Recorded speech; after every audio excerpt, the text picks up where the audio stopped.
छोटा भाई समझा था और वो भी मुझे भाभी माँ कहकर पुकारता था। शोहर के फोत होने से कुछ दिन बाद मुझे अकेले सोने में डर लगता तो अपने देवर को साथ बेड पर सुलाने लगी। सर्दियों की रातें थी और एक बिस्तर में मुझे देवर के साथ सोना बहुत अजीब सा लगता था। देवर मुझसे काफी छोटा था। वो 12 साल की उम्र में भी 18 साल का जवान लड़का लगता था। शोहर के फोत होने के बाद मैंने बहुत मुश्किल से ही गुजारा किया था। लेकिन कब तक मैं इस तरह गुजारा करती। उस रात सोचा कि देखूं तो सही कि देवर का रद्द-ए-अमल क्या होता है। आधी रात हुई तो देवर को हिलाकर देखा तो गहरी नींद में था, लेकिन हाथ लगाते ही मेरी आंखें हैरत से फटी की फटी रह गईं, क्योंकि मेरे देवर का 7 इंच 2 दिन पहले ही मेरा शोहर इस दुनिया से रुखसत हो गया था। मेरे घर में मेरे सास, ससुर और नंदे भी नहीं थी। मेरे शोहर का इस दुनिया में अपने छोटे भाई के अलावा और कोई नहीं था। जैद की उम्र सिर्फ 12 साल ही थी। वो मुझसे छोटा था। जिंदगी में मैंने कभी उसे छोटे भाई से ज्यादा कुछ नहीं समझा था। मेरा देवर 12 साल का था। मैंने उसे हमेशा ही बच्चे की तरह समझा था। जब मेरी शादी हुई थी तो वो मेरी शादी वाले दिन ही बहुत खुश था। कहता था कि मुझे नई अम्मा मिल गई है। लेकिन मेरी अम्मा मुझे ये समझाती रहती थी, बेटा तुम्हारा देवर तुम्हारा महरम नहीं है, उससे फासले पर रहना। थोड़े अरसे के बाद वो बड़ा हो जाएगा, फिर उसका और तुम्हारा पर्दा लाजिम होगा। इसीलिए तुम अभी से उसे आदत डाल दो कि वो तुम्हारे कमरे में बिला रोक टोक ना आया करे। मैंने बहुत बार देखा है कि तुम्हारा देवर बिला वजह मुंह उठाए तुम्हारे कमरे में चला आ जाता है। बेटी तुम्हें ऐसा नहीं करना चाहिए। तुम एक शादीशुदा लड़की हो, तुम्हें अपने शोहर की भी परवाह करनी है और अपनी हदूद की भी। मैं अम्मा की बातें सुनती तो मुझे ऐसा लगता कि वो जैद के बारे में बहुत बुरा सोचती हैं, इसलिए मैं उनकी बातों पर खफा होती थी। लेकिन आज जब मैं बेसहारा हुई थी, मेरा शोहर इस दुनिया से चला गया था, तो मेरी आंखों से आंसू बह रहे थे। मैं सोच भी नहीं सकती थी कि वो मुझे अपने 12 साल भाई के सहारे पर छोड़कर इस दुनिया से रुखसत हो जाएंगे। मेरी जिंदगी मुश्किल में पड़ गई थी। रो रो कर मेरा बुरा हाल था। रात के 12 बज गए थे।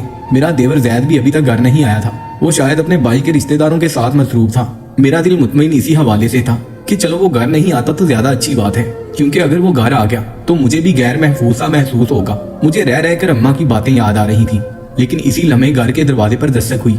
मेरा दिल उछलकर हलक में आ गया।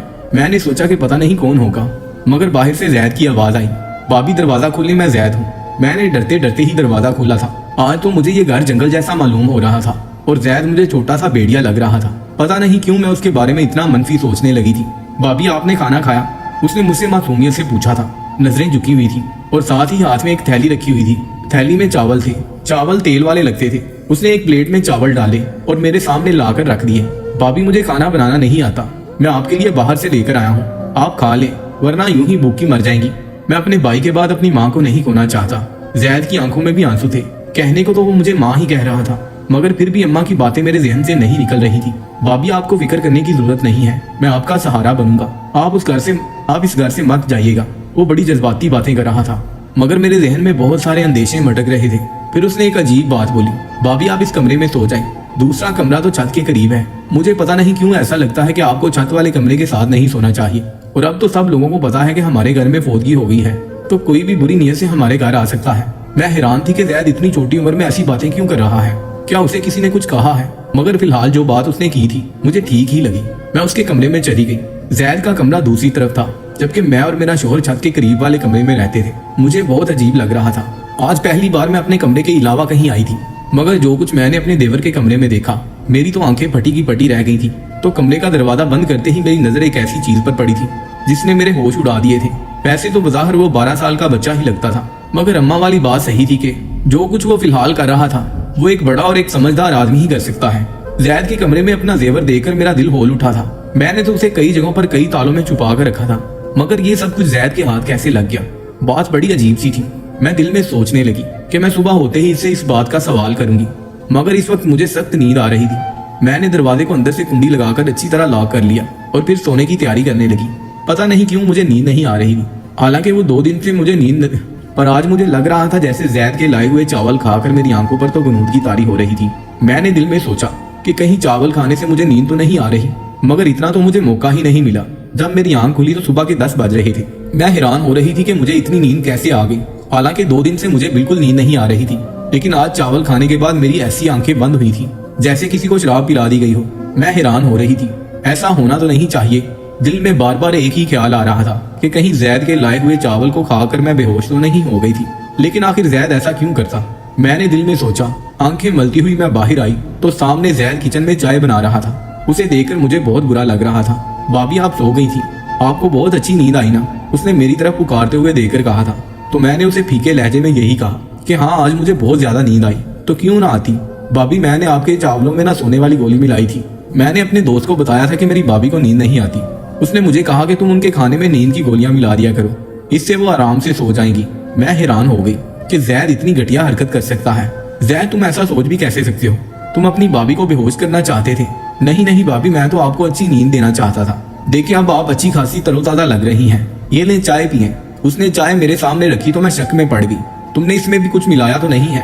अल्लाह की कसम नहीं भाभी, वो तो मैं आपकी नींद के लिए, आपके सुकून के लिए गोलियां मिलाई थी।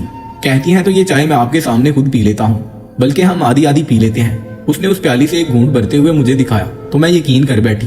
मैंने कहा कि ठीक है, मुझे माफ कर दो, मैं तुम्हारे बारे में शक्की हो जाती हूँ। मैं जैद का चेहरा देखती तो उसकी मासूमियत पर मुझे यकीन आ जाता था, क्योंकि वाकई में उसके चेहरे पर बहुत ज्यादा मासूमियत और शराफत थी।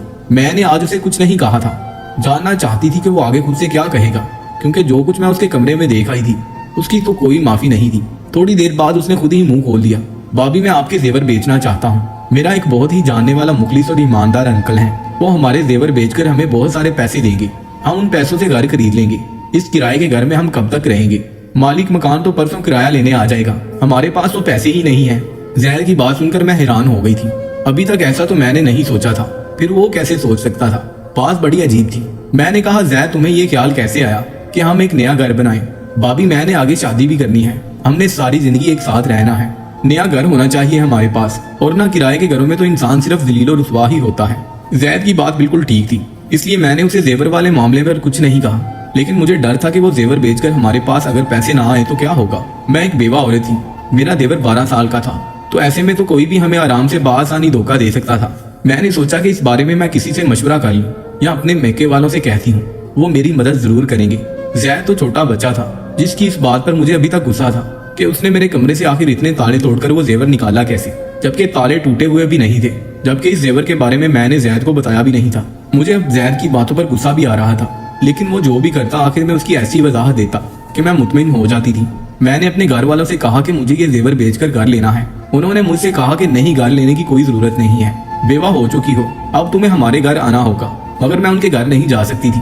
मैं जानती थी कि मेरे भाई अपनी बीवियों के गुलाम हैं, वो अपनी बेवा बहन को कभी भी सहारा ना देंगे। जिंदगी भर इंसान उनके सहारे तो नहीं रह सकता। अभी अच्छा मौका था, मैं अपना जेवर बेचकर एक घर खरीद सकती थी। मेरे शोहर ने अपनी जिंदगी में मेरे लिए काफी सारा जेवर बनाया था, मगर अपने भाइयों की नीयत देखकर मैंने वो जेवर देने का इरादा तर्क कर दिया था। अब मैं जैद के सहारे पर ही चल रही थी। मैंने कहा जैद तुम जहाँ चाहो जेवर बेच दो।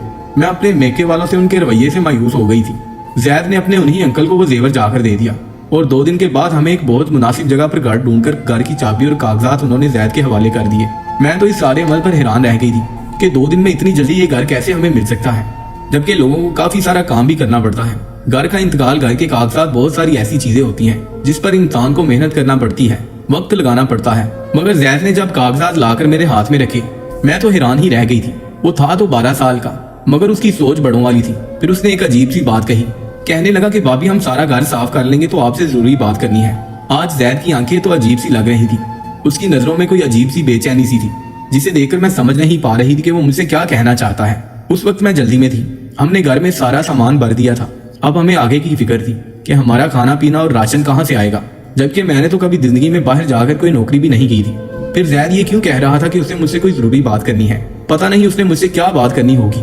मेरे जहन में बहुत सारे सवाल थे, पर मैं फिलहाल चुप रहना चाहती थी। शाम को मैंने सारा सामान अपनी अपनी जगह पर रख दिया था। वैसे भी हमारा सामान मुख्तसर ही था, हमारे पास ज्यादा मालो दौलत तो नहीं थी जिसे हम लिए लिए फिरते। मैंने सारा काम करने के बाद अच्छा सा खाना बनाया। मैंने जैद का इंतजार कर रही थी, क्योंकि वो इस घर का हिस्सा था और मैं नहीं चाहती थी कि वो बाहर जाकर गंदा मंदा खाना खाए। मैंने उसके लिए खाना बहुत मेहनत से बनाया था, बिल्कुल वैसे ही जैसे अपने शोहर की वफात से पहले बनाया करती थी। उसके हर किस्म के लाड प्यार और नखरे उठाती थी। बहुत सारा खाना बनाने के बाद मैंने टेबल पर रख दिया। जैद के आने का इंतजार करने लगी, मगर आज वो घर नहीं आया। मुझे अजीब सा लग रहा था। उसे इस वक्त घर होना था, जबकि रात के 10 बज गए थे। भाई की वफात से पहले तो वो शाम को तकरीबन 5 बजे घर आ जाता था, और इसके बाद कभी घर से बाहर नहीं निकला। हाँ, हम लोग जब बाहर आइसक्रीम खाने जाते तो वो हमारे साथ जरूर होता था, लेकिन अकेला तो कभी घर से बाहर नहीं गया। मुझे डर लग रहा था, मैं उसका इंतजार करने लगी। यहाँ तक कि रात के 12 बज गए। 12 बजे उसने दरवाजे पर दस्तक दी। मैंने गुस्से से दरवाजा खोला, उस पर बरस पड़ी। कहाँ रह गए थे तुम? जैद तुम्हें शर्म नहीं आती? मैं तुम्हारी बेवा भाभी तुम्हारा इंतजार कर रही थी। मैंने तुम्हारे लिए खाना बनाया, और तुम हो कि अब अपने भाई के जाते ही आवारागर्दियां करने पर मजबूर हो गई। आखिर ऐसी कौन सी बात है जो तुम घर में नहीं कर सकते? बाहर जाना पड़ता है तुम्हें। दोस्तों को इधर ही बुला लिया करो। भाभी मैं ऐसा नहीं कर सकता था। उसने नजरें उठाकर मुझे ऐसे गुस्से से देखा कि मैं डर गई थी, मगर वो तो एक बच्चा ही था। मैंने दिल ही दिल में सोचा मैं उसे डरा धमका तो सकती हूँ। मैं यही ख्याल करके उससे बात कर रही थी कि वो मुझ पर चिल्ला उठा, भाभी बस कर दे, मुझे अब आपकी कोई बात नहीं सुननी, और जो आपने खाना पकाया है वो आप खुद खा लें। ये कहकर वो अपने कमरे की तरफ चला गया। इस वक्त वो किसी 40 साल मर्द जितना गुस्सा कर रहा था। मुझे उस पर बहुत अफसोस हो रहा था। वो गुस्से में था, कोई बात उसके पीछे जरूर होगी। मैंने यही सोचकर उसके कमरे में जाकर दस्तक दी। उसने दरवाजा खोला, मुझे अजीब सी नजरों से देखकर बोला, एक बात कहूँ भाभी, आप मुझसे शादी कर लें वरना आप काफिर हो जाएंगी। उसकी बात सुनकर मेरी आंखें फटी की फटी रह गई थी। तुम ऐसा सोच भी कैसे सकते हो कि मैं तुमसे शादी करूंगी? कहाँ गया तुम्हारा माँ वाला राग? तुम तो मुझे सुबह शाम माँ कहते हो।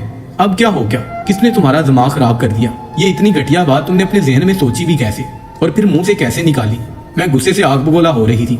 वो बिल्कुल उसी तरह बिना किसी शर्मिंदगी के मेरे सामने हाथ बांधे खड़ा मुझे टिकटिकी बांधे देख रहा था। मुझे अब उसकी नजरों से डर लगने लगा था। मैं एकदम बोलते बोलते चुप हो गई, वहीं से वापस मुड़ी और अपने कमरे में आकर बैठ गई। मैंने कमरे का दरवाजा अच्छी तरह से बंद कर लिया था। मेरा दिल जोर जोर से धड़क रहा था। मैं सोच भी नहीं सकती थी कि जैद ऐसा निकलेगा और इस किस्म की बातें मुझसे करेगा। मैं तो उसे हमेशा अपने बच्चों की तरह ही समझती थी। अगरचे अभी मेरी औलाद पैदा नहीं हुई थी, लेकिन फिर भी जैद के बारे में मेरे शोहर ने मुझे यही कहा था कि तुमने हमेशा इसे अपनी औलाद की तरह समझकर पालना है। उसकी अम्मा नहीं है, अब्बा नहीं है, तो अब तुम ही इसका सब कुछ हो। जैद की इन बातों से मुझे बहुत तकलीफ हुई थी। मैंने सोचा था कि आज के बाद मैं जैद से कोई बात नहीं करूंगी। कानूनन ये घर मेरे नाम था। मैं इस घर में खुद अकेली भी रह सकती हूँ। अगर किसी को मेरे साथ रहना हुआ तो मैं अपनी मेके से किसी को बुला लूंगी, पर जैद ने दोबारा ऐसी हरकत की तो मैं उसे इस घर से जरूर निकालूंगी। ये घर तो मेरे शोहर के पैसों का था और मेरे नाम पर था, लेकिन जैद इसमें रहने का हक नहीं रखता। अगर वो अपनी भाभी को इज्जत नहीं दे सकता जो उसे देनी चाहिए। मेरी खामोशी अब गुस्से में बदल गई थी। सुबह उठते ही मैंने जैद के कमरे का दरवाजा जोर जोर से पीटना शुरू कर दिया। फिर मुझे एहसास हुआ कि उसके कमरे का दरवाजा तो अंदर से बंद नहीं था। मैंने जब बाहर से दरवाजा खोला तो आगे से कमरा खाली था। कमरे में कुछ भी नहीं था। जैद कहाँ गया? मैं दिल में सोचने लगी। मेरा दिल गुस्से से पागल हो रहा था। मैंने बाहर वाले दरवाजे पर नजर डाली तो दरवाजा बाहर से बंद था। इसका मतलब जैद मुझे घर में कैद करके गया है। मैंने दिल में सोचा तो मुझे उससे नफरत होने लगी। इतना सा है, उम्र भी 12 साल है और हरकतें देखो। मैंने यही सोचकर अपने मैके जाने का फैसला कर लिया, लेकिन फिर याद आया कि मैं तो इद्दत में हूँ। यूं बार बार घर से निकलना अच्छी बात नहीं है। बस यही सोचकर मैं बेबस होकर बैठ गई थी। शोहर की वफात को महीना हो चुका था। इस एक महीने में जैद कितना बदल गया था।